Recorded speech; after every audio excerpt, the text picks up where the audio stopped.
Welcome along to 98's Not Out. By now, I'm sure you all know the drill. Subscribe, like, tell your friends, etc., etc. Today is a good day. Today is a positive day because I'm going to ask the question with Richard Clarke. Has this been the best round of matches for a long time? Now, to give it a bit of context, Essex overturn a 235-run first innings deficit to win against Warwickshire. Durham cruising to a 400-plus target before Lancashire turn it around. Hampshire come out on top in a fairly close game. Kent, 376 runs behind on the first innings, follow on and score 564 to leave Somerset with work to do, although they managed to get there in the final session, but it was a good nail-biting finish. Surrey, our favourites, 15 for 4, get bowled out for 213, but Worcestershire can't be that and end up losing heavily. Northants need 3 Derbyshire wickets after tea. I could go on, but I've got one of my favourite guests along, Richard Clarke. Richard, it just shows that when the sun comes out and everyone brings their A game, just what a marvellous spectacle county cricket can be. It was a fantastic round of matches, and maybe we've had more sort of headline news over certain fixtures, but for the amount of drama spread across virtually every game. There was tension. Not every game came to a dramatic conclusion, but 3 or 4 did. But some of the others were boiling up towards that way. And I just felt it was fantastic. And I made the counterpoint in a tweet, and that's probably what led to this conversation. But I went to see Essex versus Warwickshire on Sunday. I'd been on the Friday. I'd seen the whole day Friday. I saw the whole day Sunday. Of course, that was the last round of the Premier League, which had been hyped up. Everyone was talking about this, that, and the other. And it was dull. It was so dull. Yeah. I mean, I sat in the pavilion at Essex, and I'm an Arsenal fan, as you know, and I thought, well, I'll watch the City game, and they score within, 90 seconds. I thought, well, that's that done. Yeah. We've had a whole load of hype. I knew it was going to happen anyway. I knew it was going to happen at Christmas, but a whole lot of hype around that and so little drama. And then you turn to the little old Championship, and we had drama all across that. So many games came to dramatic conclusions, not least the Essex game on just before lunch on the Monday, the following day, which, Essex trailing by 235 runs, I think it was. After first innings, and managing to turn it around, chasing 331. Jordan Cox playing against type, really patient innings, because he'd rather given it away in the first innings, albeit he batted well with a reverse sweep. This time he really dug in, along with Matt Critchley, who'd also had a sticky old time with the bat, and one with a lot of character, a lot of guts. And of course, as you talked about at the start in your intro, Essex have already lost 1 game. They lost the previous game. If they lose that one, that's the Championship done, because Surrey aren't going to lose 2 games. So it was pretty much, we win this or we're out of the race. We might just be playing for a European place should one exist. So it was that important. That important. Yeah, and it was funny. I mean, just sort of dwelling on Essex for a moment. There's been a lot of noise around local cricketing circles about the strength of batting. And particularly in the middle order. But it was the middle order that basically won the game on Monday. And it was good, as you mentioned, to see batters going or playing against type. We've got people that are T20 specialists and play in that certain way. But it was great to see them adopting a more patient approach and understanding the sort of the long tactics of where this game could go. Yeah, I mean, the Essex middle order has been an issue for a while. Matt Critchley's come in and strengthened it in the last few years. And then Cox, I would argue, I think Cox, in terms of Championship runs, given in comparison to the Dan Lawrence of the last few years, it could turn out to be an upgrade. Now, actually, Dan Lawrence is going on and playing really well for Surrey at the moment. And I think one of the reasons that he moved, certainly in terms of the quotes that were given out, that I think he wanted to play on a better batting track at the Oval, from what I understand. But that said, Cox could be a slight upgrade in terms of what he does for Essex. He still actually gave it away in the second innings. Yeah. being Yeah. caught on the boundary with the job not quite done. But we know what he is. He's a tremendously aggressive batsman, really goes for it. He's had a couple of innings already where he's been at more than a run a ball when we've been under pressure. It wasn't made for that in this particular game. And also, the other thing I'll add is I think Essex would have won had Paul Walter been fit down at Taunton. And I think we'd have been not so much up against it had Paul Walter been fit, because they've tried Noah Thane. He's not quite there yet. He's a young man. Let's give him a bit of time. But Walter is a very dogged, nuggety batsman with the ability, increasing in the last few years, to get big runs. And also that ability to turn over 7 or 8 decent overs in the middle of the innings allows Porter and Cook and Snater to have a little bit of a rest. So I think we've missed him. There's an argument for putting him up to open and dropping down Feroz Kushi, for example, because Feroz Kushi, I don't think he's a natural opener. So there's still issues there. But we have an abundance of talent. I mean, I'm looking at Benkenstein. I'm looking at Richards as well. How can we get them in? So, and the other thing I'd say about the Warwickshire game is I saw Chase Simmons, a player who's been talked about a lot. Fantastic. He looks a hell of a player. He looks a hell of an athlete and hell of a player. Lovely, fluid bowling action, has a little bit of pace from doesn't look like a pacey run up, but he generates it somehow, whether it's in the action or not. So he looks one for the future. We knew that Warwickshire had some injuries as well. So, yes, there's criticism of Essex at the moment, but you look at what we've done over the last 3 or 4, 5, 6 years. I think they know what they're doing. I think we know what we're doing. We've got lots of kids and we make reasonably good decisions the vast majority of the time. Surely we've got to settle for that. Even us moaning cricket fans. What about Nick Brown? Nick Brown is someone I believe is overly criticised. I see the criticism, but I think he's one of the players who's been a lightning rod for criticism. And he does tend to be a player who can have some scratchy starts as an opener. Obviously now he's filling in different roles. There was an argument yet again for getting him to open with Elgar and dropping down Feroz Kushi to a 3 or 4 position, which I would think would be more natural. They decided against that for whatever reason.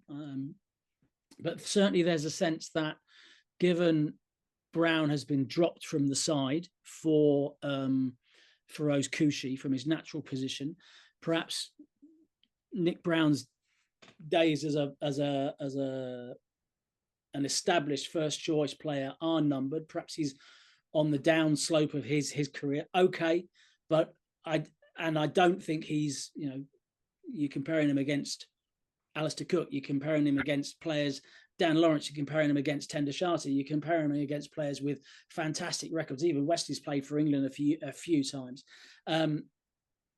Nick Brown, I see the weaknesses. I just think he gets far too much stick because he's got us out of trouble quite a fair few times. Yeah, I agree. Just sort of regarding the result, do you think it would have been a different outcome if Warwickshire had enforced the follow-on? Yes. And funnily enough, I saw the interview from Alex Davis and he talked about, and he made a very interesting point, actually. I still think they should have done it, but it did mean Hannon Dolby having to bowl again. And of course, they've had a load of injuries. And if Hannon Dolby goes down, they're in awful trouble. They've just got Michael Ray over. He hasn't played a lot of cricket. Chase Simmons on his debut. So they were really mindful of getting greater injuries. And the other issue was facing Simon Harmer last on a wearing pitch. Well, okay, Harmer's not at the top of his game at the moment. Now, the top of his game is very, very high, but he's not actually at the top of his game. And I think he got 6 wickets, and I think Critchley got 5. So it wasn't like Simon Harmer was getting the 10-wicket variety that he's got in the past at Chelmsford. Obviously, it was a hybrid pitch as well, which was interesting too.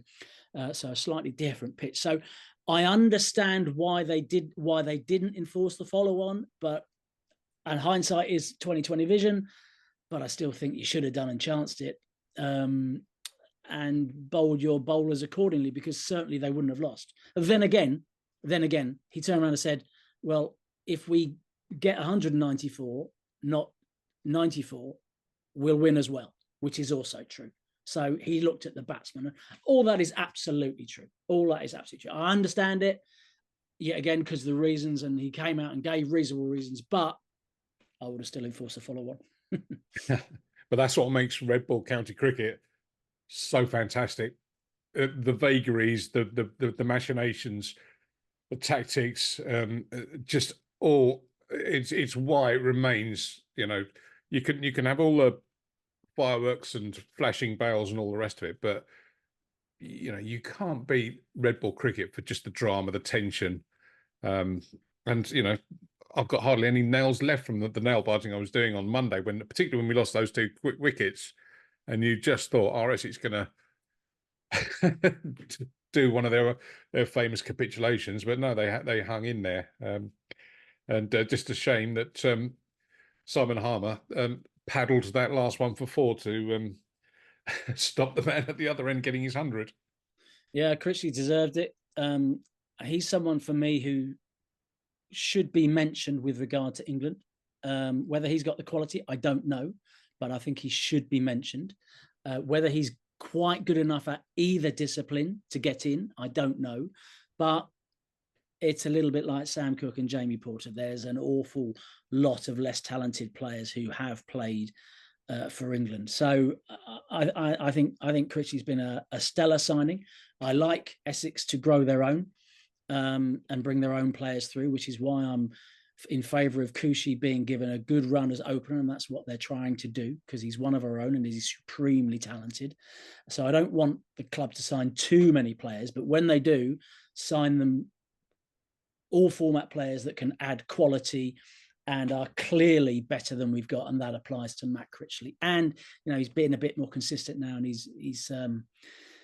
that was a really nuggety innings. That was really ballsy innings because he'd been out very early in the previous innings. So the one that we absolutely needed at that time, especially as he held it together when Cox was out as well. So total hat tip. Total chapeau to Matt Critchley and Jordan Cox for what they did in that second innings. Absolutely marvellous. And a decent turnout over the course of the 4 days. And I think it was Critchley that said on interview that he was reveling in the atmosphere that was being generated at Chelmsford. Normally, Friday there was a couple of thousand in. Sunday there wasn't.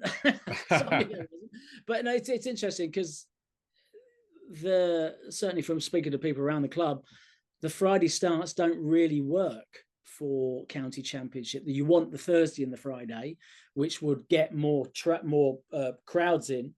Because weekend cricket, even though people want it a lot, I'm not sure the crowds turn up at weekends. They certainly don't at Chelmsford as comparison to a Friday. Because I think in the summer, a lot of people think, well, let's work from home on that Friday, or maybe leave early and get in, or take that Thursday afternoon off. And they're doing other things at weekends. I'm never quite sure about this push for county championship cricket at the weekends because the crowds don't really stack up. So atmosphere good on a Friday, and it was very tense and great cricket on the Sunday that I was there. It wasn't an electric atmosphere in my opinion, but hey. Well, without delving into the politics of this, Chelmsford, and I've been a couple of times so far this season because other things intervene, but it does seem a different place than it has done for the last few years. The club as a whole seems to be sort of turning a corner, and definitely it seems a more enjoyable, less tense place to go and watch cricket at the moment. In what way? What do you mean? Where are you going with it? Are you going in terms of the progressions the club's making? On the field and off the field. We're playing great cricket. We know that John Stevenson and the board are making great strides in redressing problems off the field. But I think also that seems to be translating into the atmosphere at the ground. It doesn't seem to be, it just seems to be a bit more relaxed, and people are enjoying being there and watching cricket a bit more than they used to over the last couple of years. Yeah, okay, I get what you're saying. I mean, yes, Essex have got a good side. We've got a good side. For me, this era is second only to the Fletcher Gooch era, which went from late 70s to early 90s. This period under Tender Charter, Wesley, Silverwood, McGrath, all these. There's two periods, and this is number two. We're playing great cricket. We're competitive in the championship pretty much every year. We've gone a long way in the Blast, won it as well for the first time a few years ago. 50 over we could probably do with improving, could do with a run there, but hey, it's kids. We know that. So on the pitch, and we've got a ton of good kids coming through. Rishi Patel doesn't even play for us, but he's a star, at Leicestershire.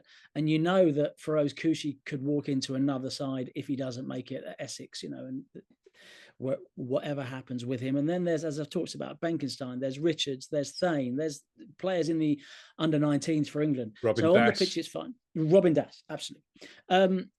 So there's that side of it. That side is absolutely fine.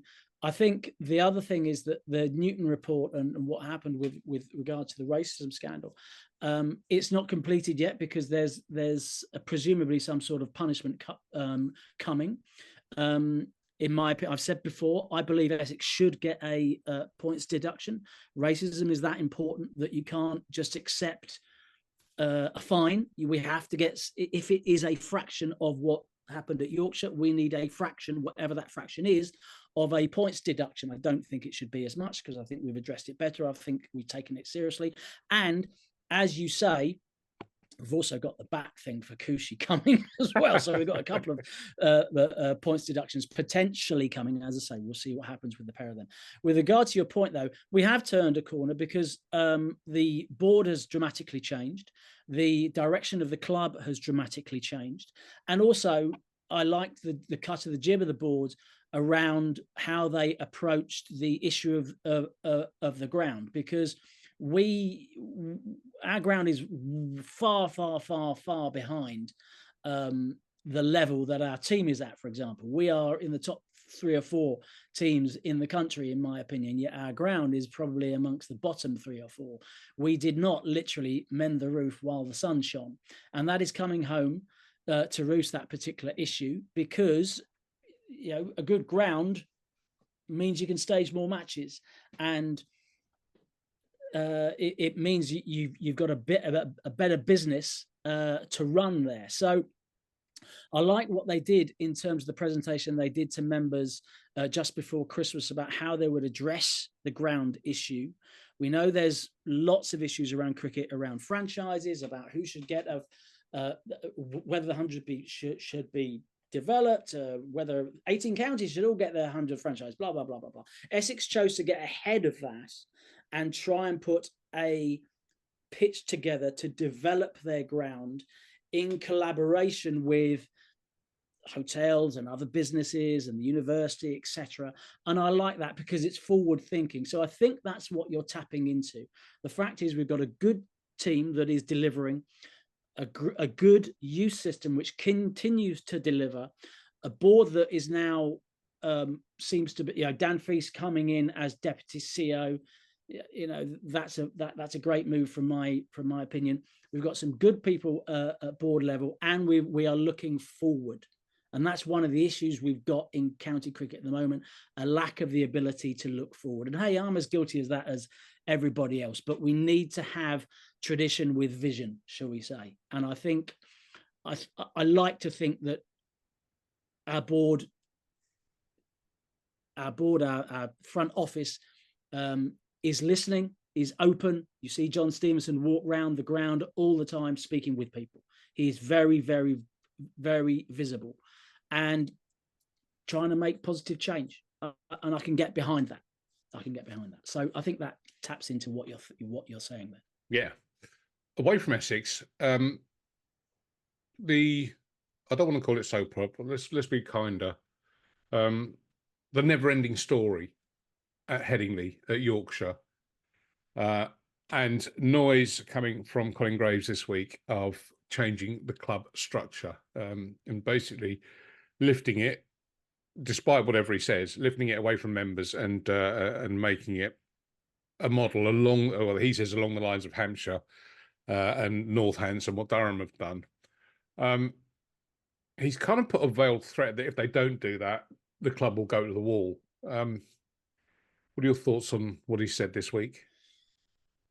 Well, my concern across all of this has been by taking clubs out of membership, the sort of cooperative membership ownership that we have, that there's an incentive at the moment to take that out, put it into private hands, flip it a few years down the line, and take a profit out of that.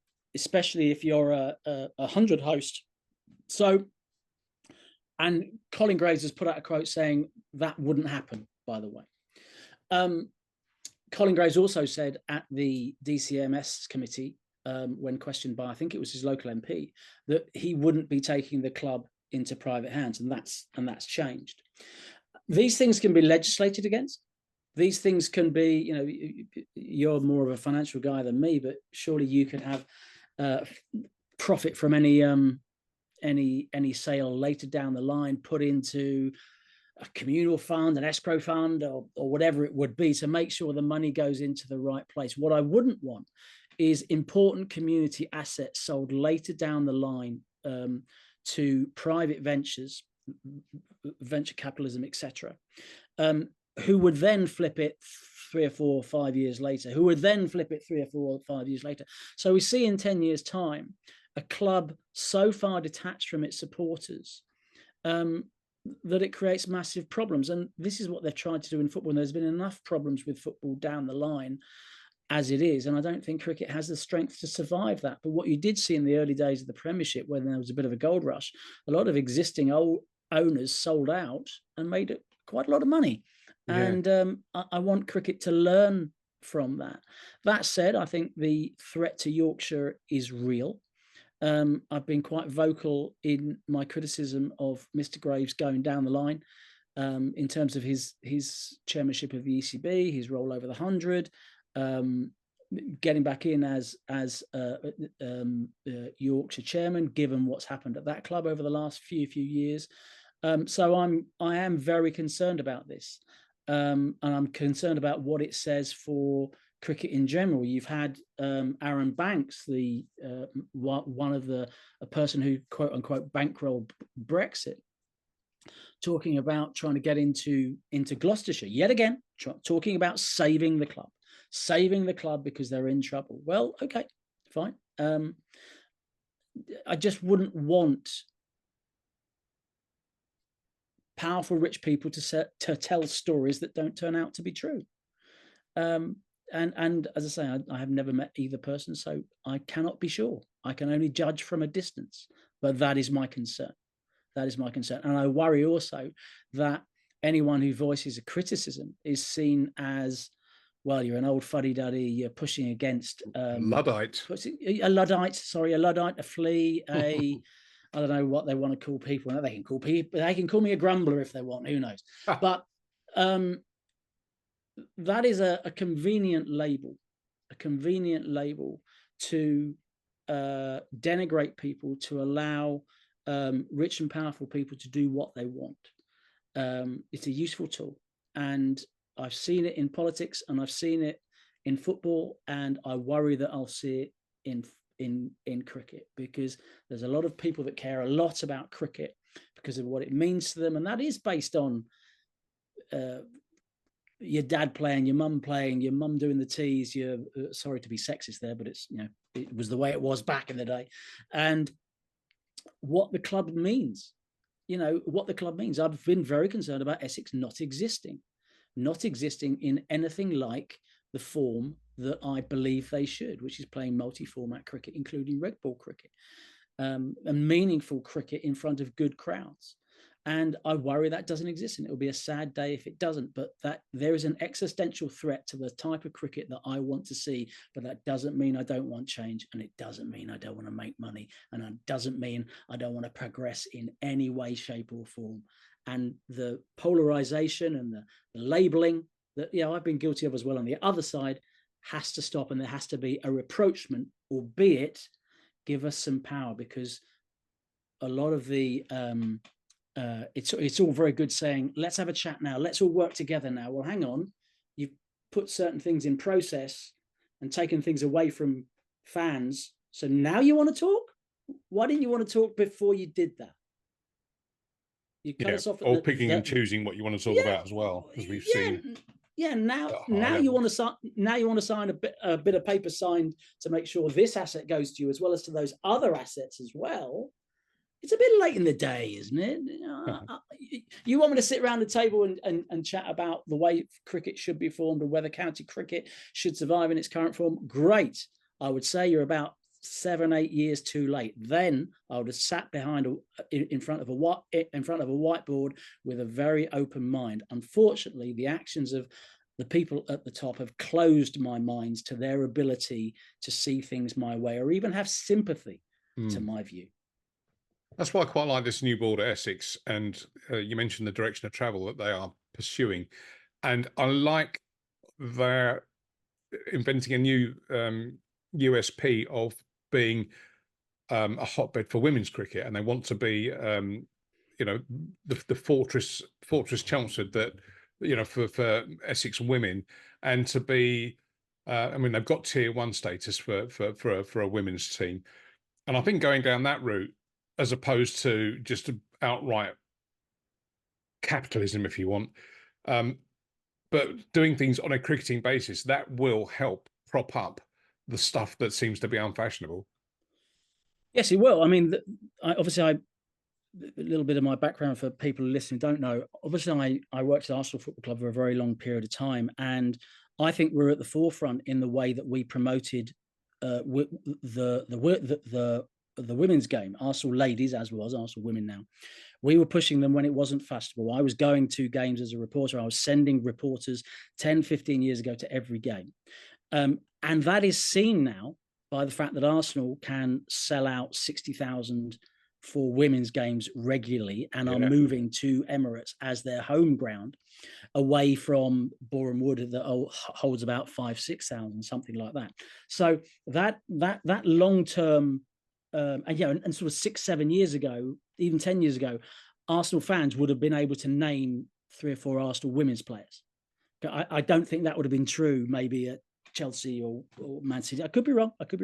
So I think Arsenal spotted that early, and I've been at the start of this with regard to women's football. And what is certainly true is there is a market there. What I worry about, there's an interest there for women. My daughter is not massively into football, but she's really into women's football. Now you can see it all the time, and she plays and everything. You know, there's an element of little girls want to see little girls play rather than being force-fed men's football. So I should say, little girls want to see women play rather than that came out wrongly. That said, there is a concern about the crucial aspect of TV rights, whether women's sport will move the TV rights needle, because at the moment it isn't in the way that it should. And that, as we know, is the important part for that. That's the thing that underpins the growth of sports business, whether it's football, whether it's cricket, or anything else. So, but that said, to come back to your point, Essex being a women's hub, fantastic, because it's it's the right thing to do. B, there is a business case here, and we can grow relevance across not only Essex but down into East London, which a traditional Essex heartland, and up into East Anglia as well. And that was kind of, I think, one of the reasons behind the tier 1 status that we got. So I'm very, very pleased about that. I've also said that, you know, Bangladesh played at Essex last year, and make Essex the home of Bangladesh when they play in England, because I think the crowd was fantastic from what I recall. So the ability of a ground like Chelmsford, should it improve, and that's why the move to develop the ground, make it this sort of 10,000 modern ground, because at the moment it's a very it needs more than liquor paint. It's not a very modern ground. It's not a great fan experience, and you need to offer more than that. You know, I saw kids at the Warwickshire game where they had a load of kids in, and they're playing ball in the street, but in the alleyways around the ground, but there's really nothing for them to do. it's not a good enough fan experience. There isn't enough space. I don't know how Essex are going to invent more space in this new ground, but there is a need to move cricket into the 21st century, let alone the third, fourth, fifth decade of the 21st century. And women's cricket should be an absolute part of that. So I'm right behind it. So just to wrap up, we've got another round of county championship fixtures starting on Friday. Then there's a gap. I think we get the occasional game in June, and then we have to wait until all the white ball stuff is done. To me, it just feels such a shame. I know we've talked before about scheduling and whatever else, but given that the county championship has now built up such a head of steam, to kind of rob it of its momentum just as things are getting really interesting seems to be a crying shame. Well, this is it. We had that damp squib of start. That's a problem. Now we've actually got into some sunny periods, and we can actually have some good cricket. As you say, got that momentum going, albeit is a grind for the players. I have to accept that. And we haven't mentioned that Sussex's win over Yorkshire was fantastic, and Middlesex Glamorgan was close, and Derbyshire seeing out the last few overs against Northampton was fantastic. Durham being beaten by Lancashire. All these games were fantastic. It was a real buzz around the county scene this week. So yeah, you do think, okay, we've got one more week of it, and then we've got the blast, and then it gets a bit bitty until the weather fades again and the kids go back to school, and then the championship starts. So that element of momentum has been lost because we've just built up a head of steam because, hey, we've got a bit of summer weather and we've got a bit of good cricket and we've got some good results. And funnily enough, we're buzzing.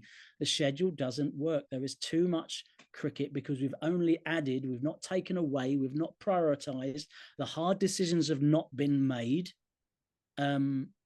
And of course, a certain event was plonked in the middle of it, which has squeezed everything. Well, what are you going to do, huh? What are you going to do? What are you going to do? Oh, I don't know. But let's enjoy it while it lasts. We've had a great weekend. Let's hope next weekend is fantastic. And yeah, whatever happens after that, we might have to just drown our sorrows a little bit. Rich, great. Go on. I'll be going down to Canterbury. Certainly one of the days. I'm not sure which one. But that should be a rivalry. Essex-Kent should be a big rivalry. It should be built up to be a rivalry. And I think one of the things I recommended to Mark at the game, in my blog and my newsletter, was to develop county rivalries. And I think they are having a rivalry week, and that's the way we need to think. Build up these little narratives that get people interested. So Essex-Kent should be a bigger game than it actually is on paper because of the rivalry. And so I'm looking forward to that one. Fantastic. Well, I'm looking forward to seeing you in the near future. Been a little while since, well, actually, it's nice to at Chelmsford the other week. But yeah, let's sit down and have a proper natter. But for the moment, Richard Clarke, sometimes known as the Grumbler, many thanks. Cheers.